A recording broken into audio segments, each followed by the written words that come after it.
쉽고 알찬 뉴스 패키지 지금 바로 배달합니다. 직송 뉴스.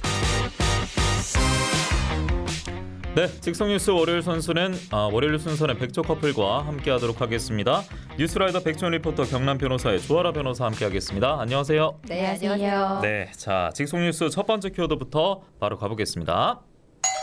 네, 오늘 첫 번째 키워드 6월 항쟁 37주년입니다.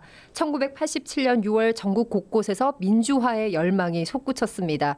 그 뜨거웠던 60 민주항쟁이 오늘로 37주년을 맞는데요.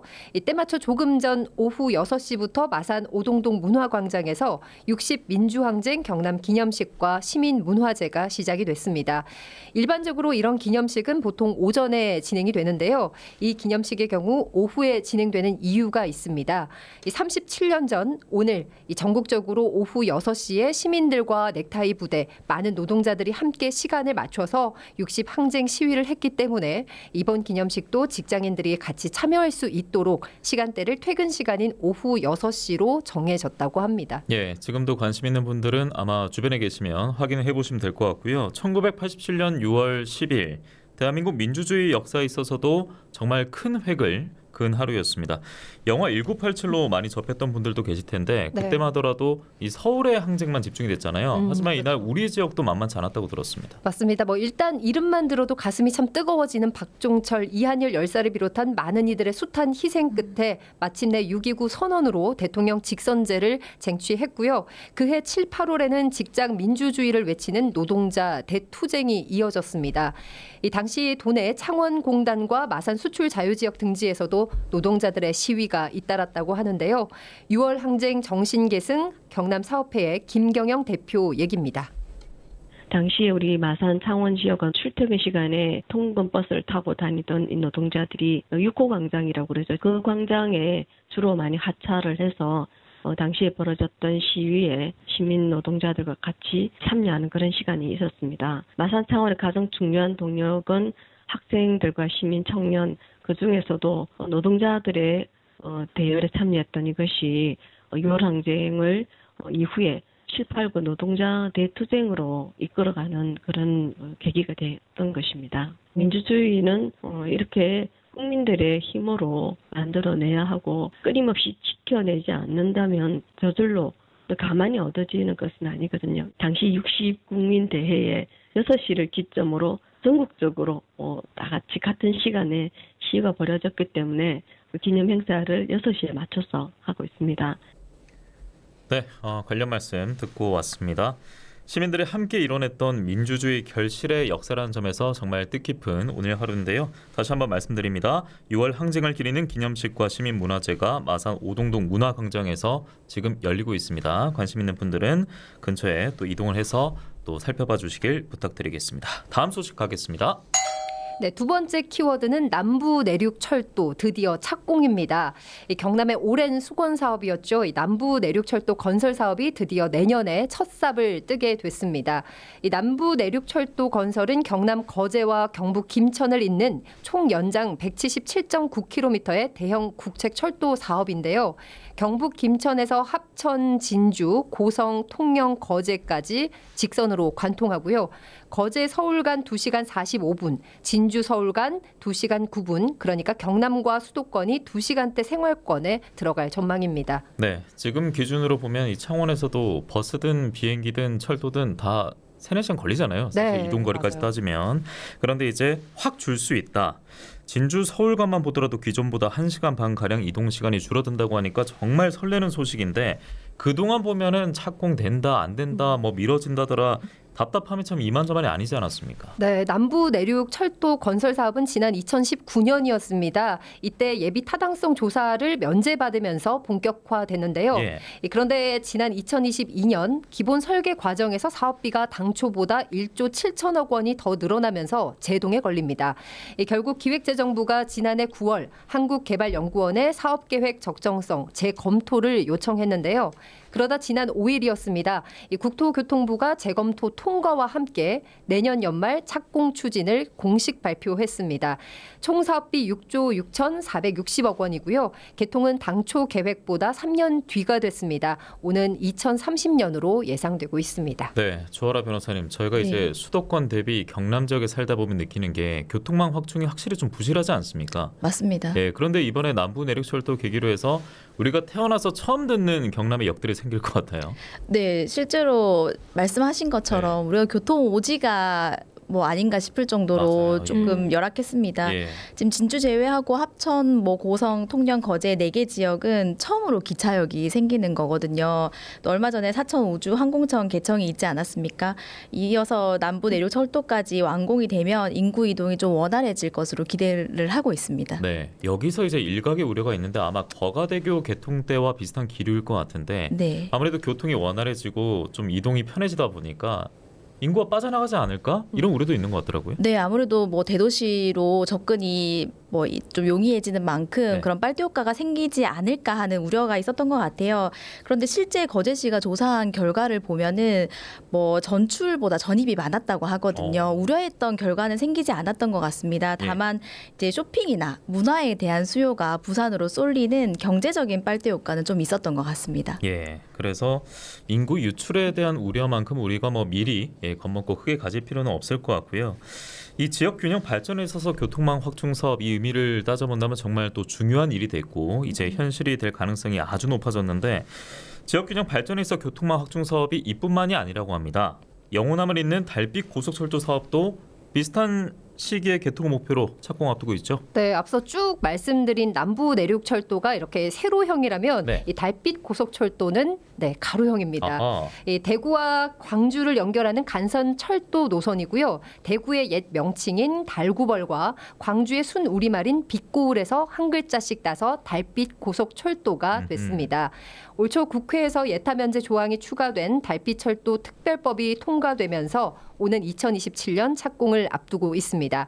총 연장 198.8km이고 완공 시점은 오는 2029년으로 내다보고 있고요. 대구에서 출발해서 경북 고령, 경남 합천과 거창, 함양, 전북 장수, 남원 순창, 전남 담양, 광주 송정 등 영호남 10개 시군을 연결합니다. 예, 2030년 가량 되면 뭐 철도길도 그렇고 하늘길도 그렇고 여러 가지 좀 기대가 모아지는데 앞서 저희가 화면으로 보여드렸던 달빛 고속철도 노선 보면요, 출발 도착 지역 제외하면은 고령화, 인구 소멸 위험 지역을 통과하는 노선이더라고요. 우리 지역도 세 곳이나 포함되어 있고요. 네, 합천, 거창, 함양이 해당되는데 합천, 거창, 함양을 연결하는 노선입니다.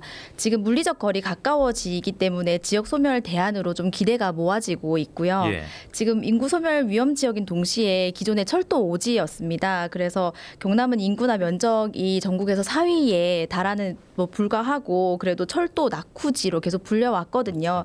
이런 부분들 때문에 기대가 더 큰 것 같습니다. 네, 지역민들이 이제 이동하는 데 있어서 확실히 좀 편해질 것 같은데 마음이 좀 조급해서 그런지 그래도 29년까지는 일단 지켜봐야 되는 것이고 네. 이게 왜 이렇게 얘기하냐면 경부선, 경전선 역사 보면요.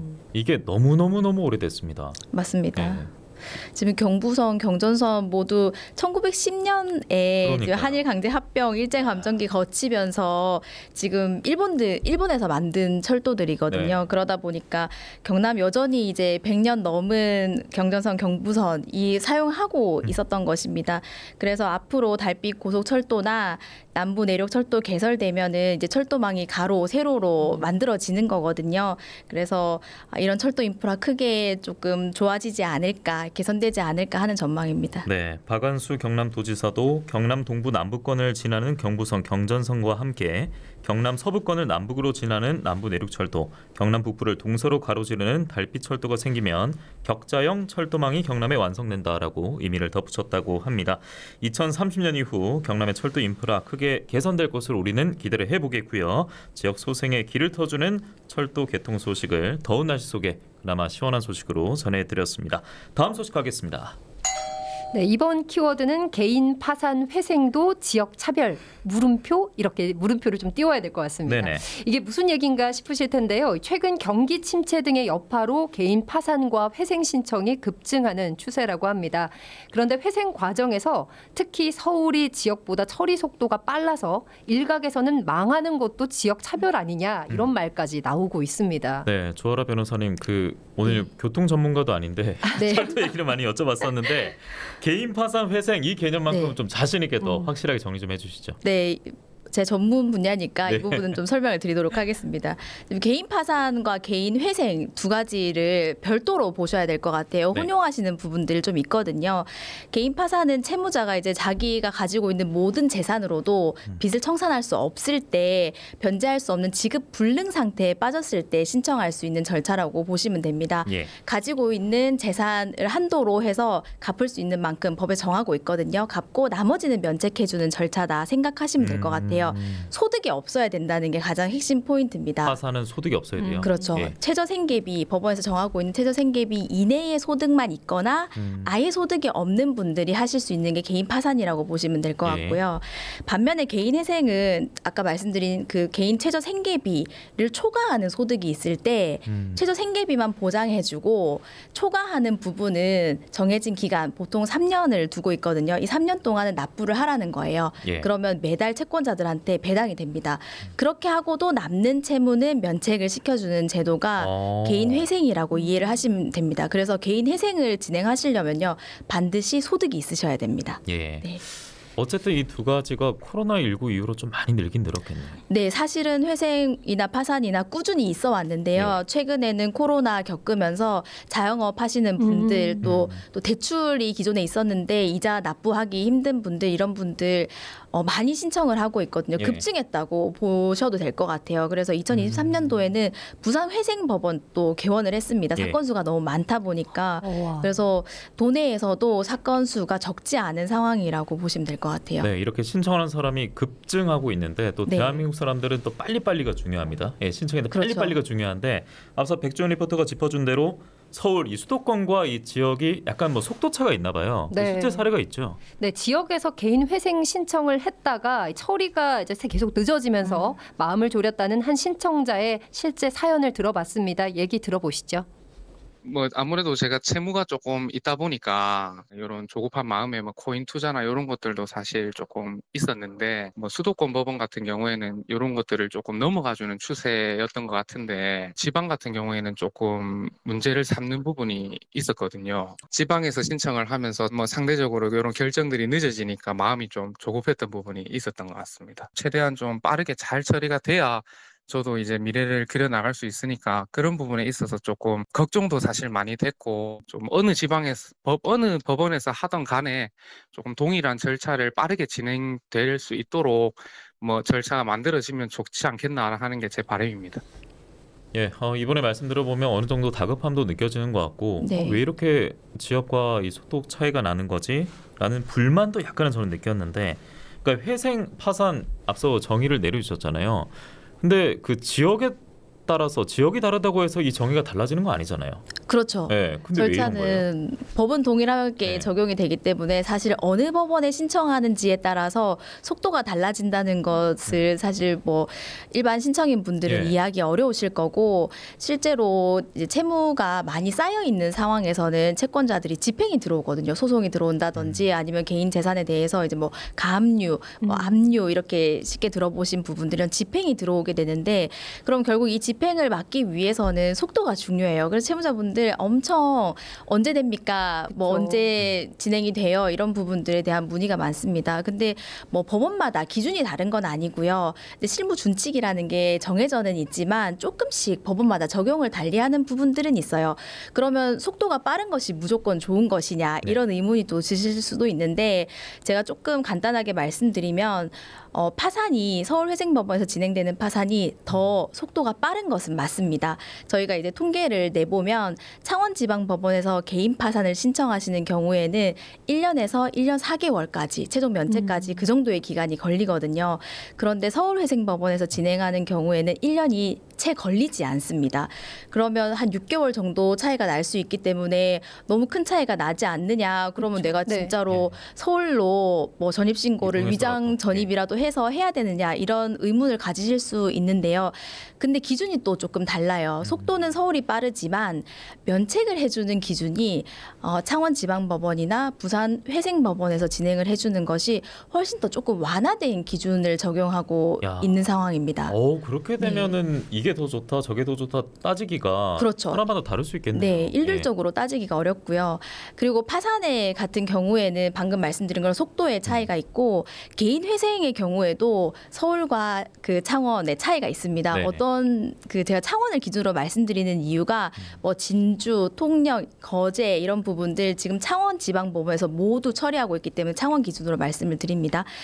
회생의 경우에는 보통 우리가 언론에서 뭐 비트코인, 주식, 도박 이런 채무도 면책해 주는 게 맞나요? 이런 질문들 많이 하시거든요. 서울에서는 사실 회생에 있어서 그런 채무의 특성을 특별하게 고려하지 않고 회생 절차를 진행을 해주는 반면에 창원지방법원이나 부산회생법원에서는 도박 채무, 비트코인, 뭐 비트코인이라고 말하기는 좀 그렇지만 가상화폐, 그다음에 주식, 도박 이런 부분들에 대한 채무는 훨씬 더 엄격하게 봅니다. 그래서 회생을 할 때 내가 그런 종류의 채무가 있다 하면은 서울에서 회생을 하는 뭐 고려를 해보는 분들도 좀 있기는 하죠. 앞서 인터뷰를 해주신 분도 그 부분에 대해서 되게 고민이 많았다, 걱정을 했다라고 말씀을 하시더라고요. 네. 젊은 분이신 것 같았는데 목소리가 젊은 분들의 경우에는 사실 가상화폐 투자 많이 하시잖아요.